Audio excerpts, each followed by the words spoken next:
Hey Year 9, this is week 12, session 1, our last week of kind of learning together. I believe next week it'll be project-based, being set and kind of directed by Miss Lockett for all of the school. So what are we going to do this week to kind of bring this work on speeches to a close? Well, let me show you. We have got to think about our last two stages of memory and delivery. So I know as well that within this week, some of you have been forwarding me your speeches. You are ready to think about memory and delivery. Some of you aren't quite there yet. Some of you are still at the stage of the arrangement and the writing of your speeches and this in the creation of that speech. Okay. What I do need to say, and this isn't like a scary where I say it, is that in September, based on these speeches that you've written, you will be recorded by your new GCSE teachers delivering these speeches. It will be the first kind of outcome that we do in class when we're back together in September. That's why this is linked to future outcomes. We've always made that really clear.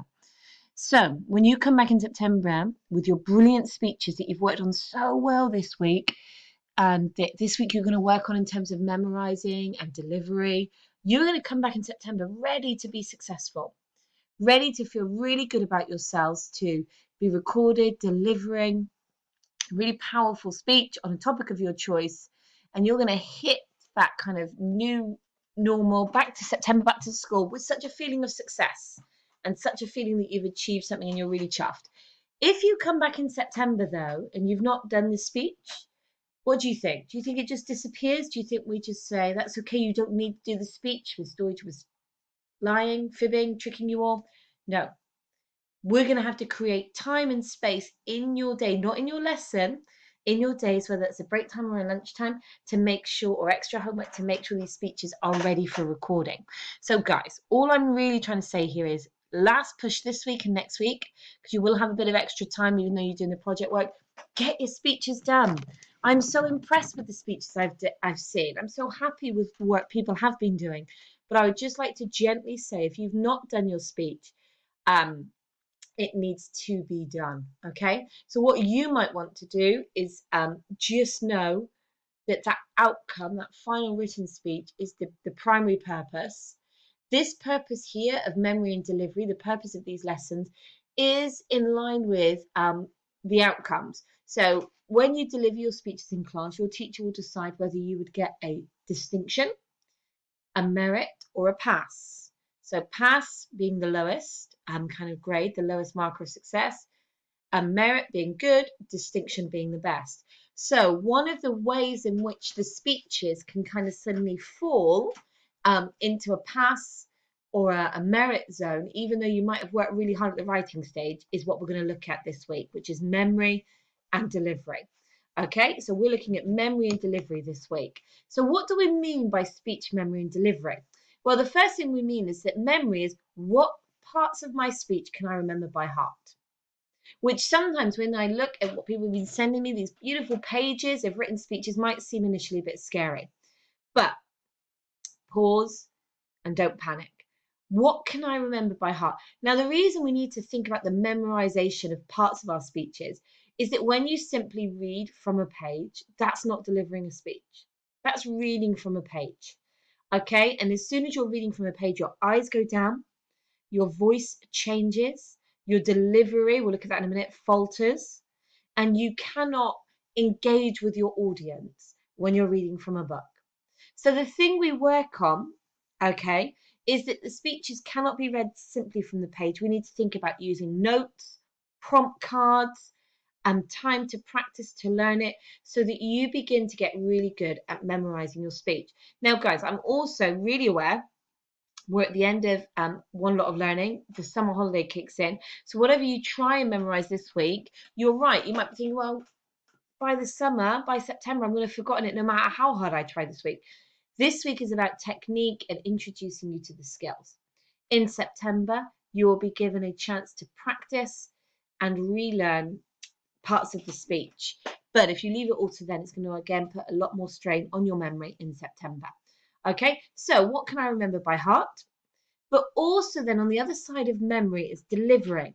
Now, deliveries about how I say it. So memory is about what I can remember, the content of my speech, how it might begin, the elements I might be able to improvise. So although you've written a speech, there might be elements within it that when you begin to practice memorizing and delivery of it, you might end up adapting. There might be elements of improvisation. Okay? So the delivery is all about how I say it. And how you deliver your speech makes all the difference to the impact it has on the memory and action of your audience. You might have the best research, might have the most powerful proof that what you're saying is right, but if your audience can't remember it and you don't inspire them in their emotions to want to act on what you're saying, the speech is over and they've forgotten it. They've walked away and they've taken no action. So delivery is all about how do I present and deliver my speech? How do I speak my speech? How do I say my speech? So it has all the difference. And this is recognizing that delivery is not always how I naturally speak. You guys, you've been listening to me now on a few lessons really patiently. I speak really quickly. I am a fast talker. And particularly because you guys aren't in front of me looking blank or putting your hands up and saying, Miss, could you say that again? I fall very much into my natural rhythm of speech as I deliver these talks. I also talk too much. Yeah, I'm very conscious of that when I suddenly stop and realize how long I've been speaking for. So for me, if I was memorizing and delivering a speech, I already know my little areas of focus for me. I know I speak too quickly. So I would be really looking at my speech and at different stages this week when we text mark our speech for where we would make delivery points or pause points. I know I speak too quickly. So for me, part of the thing I would have to plan in when I'm memorizing and delivering my speech is slow down, Miss Deutsch. Pause. Create moments of pause, moments where you slow down, moments of emphasis. So when we think about delivery, it's a bit like if you thinking about if you've chosen GCSE drama, that when you're learning a script, there are certain points at which you know that you learn the pauses, you learn to emphasize, to slow down on certain words, and that's going to be part of what we look at today.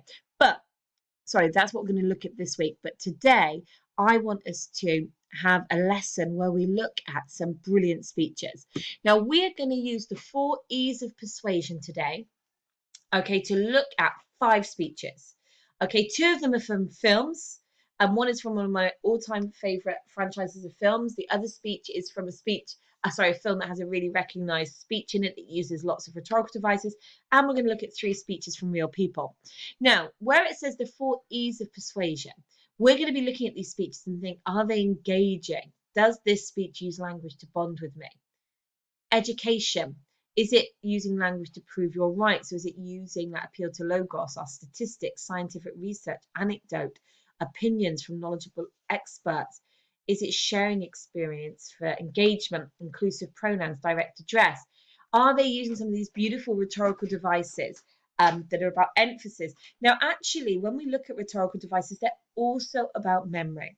When the Greeks were delivering their speeches, there were no smartphones, there were no tech that enabled those speeches to be recorded and replayed and enjoyed later on. All you had was one guy with a pen or a scribe maybe writing it down, if that, or you would have the memorization devices of language. So alliteration is a classic actual memorization technique. Alliteration helps memory. Repetition helps memory. Antiplosis, anaphora, antithesis, hyperporia, leotes, all of these rhetorical devices are brilliant at a sentence level when we're writing, but actually their primary purpose is about memory, making things stand out in our memories, creating an emotional resonance with the audience. And emotion, is there a clear emotional pull? Are they using emotive verbs and hyperbole? So in a minute, I just want you to pause. And what I want you to do is just to make notes under each of these 4 E's, basically copy and complete the table, okay? So just write it down because you're going to need that in front of you when you're listening to our speeches. So just press pause here and write down that table, okay? So as we apply these 4 E's to the speeches today, it's going to help us understand the importance of memorization and delivery. Now, guys, we've got 5 speeches. Now, some of the extracts are like 2 minutes long. Some of them are a little bit longer. There is one by Denzel Washington, which is really too long, but I didn't know where to cut it. So I'm just going to challenge you. Listen to a couple of minutes. If it inspires you and you're really enjoying it, follow it through. So in a minute, you are going to leave me, you're going to follow the link, and you're going to watch Samwise Gamgee's extract from Lord of the Rings Two Towers. Okay, there's my link there. It takes you to his speech.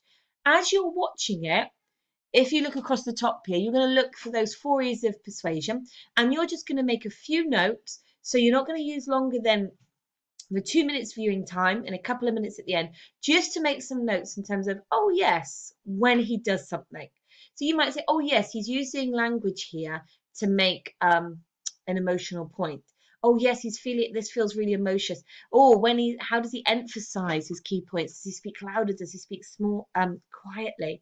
Does he suddenly do something in the delivery of the speech? So really, this is getting you to look at other people's speeches. Now, I don't want you to have the transcript because I don't want you to get caught up in reading it. I want you to watch it. I want you to see the delivery of these speeches today. And through the delivery, what stands out? So when you look at the Samwise Gamgee speech, okay, can you see you've got your 4 E's, and in your notes, you might just say, yep, yes, when Samwise says ... this shows him using language to make people feel emotion. When he does this, he's using language to make key points stand out. So you only need for each speech about 3 or 4 ideas, okay? But what I really want you to do today is to hear different speeches, to think about their delivery. So today, really, we're focusing on the delivery side rather than the memorization. We're going to look at that later.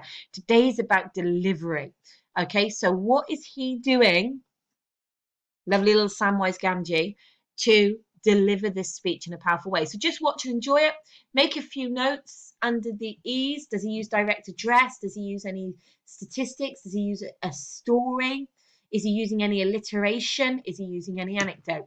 Okay, so I'll see you in a minute to introduce the next speech.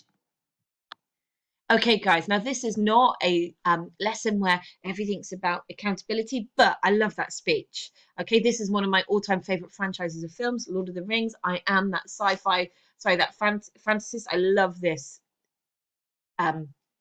trilogy, and I love Samwise Gamgee. He's one of my all-time favorite characters. Okay, so just thinking about his speech, some of the things you might have seen. He talks about darkness and danger. So yes, when he says darkness and danger, he is using alliteration to make that point stand out. He uses really strong metaphors. He talks about a shadow, and then the sun will shine out the clearer. He uses the pronoun, the engagement. He does use the pronoun I.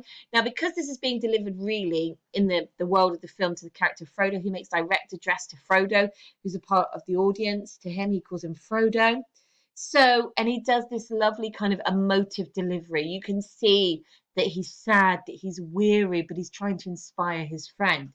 Okay, so hopefully you got something out of that one in terms of delivery. Now, our next speech. Now, this is the only other one from a film. Then we're going to look at some real speakers.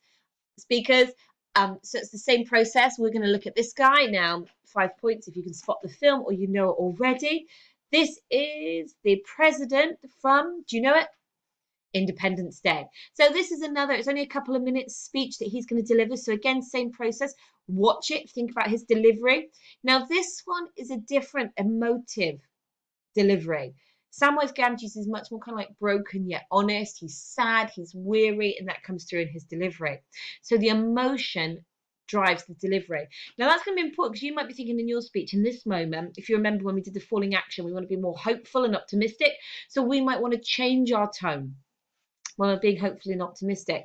Similarly, if you start your speech with an anecdote, like I did about Alejandra, so that really sad story about somebody that really is affected by the issues, you can't be laughing, you can't be upbeat, you need to be more serious in your tone.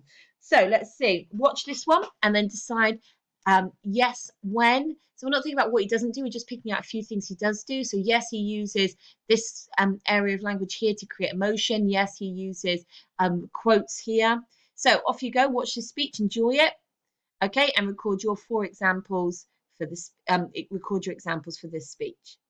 Okay, so lots in this speech, but just a couple. So he uses that classic good morning. He welcomes them, so he uses the second pronoun you to show engagement with the audience immediately. Now this one he gets much more upbeat. He really uses his voice and he changes his volume towards the end, doesn't he, to inspire them.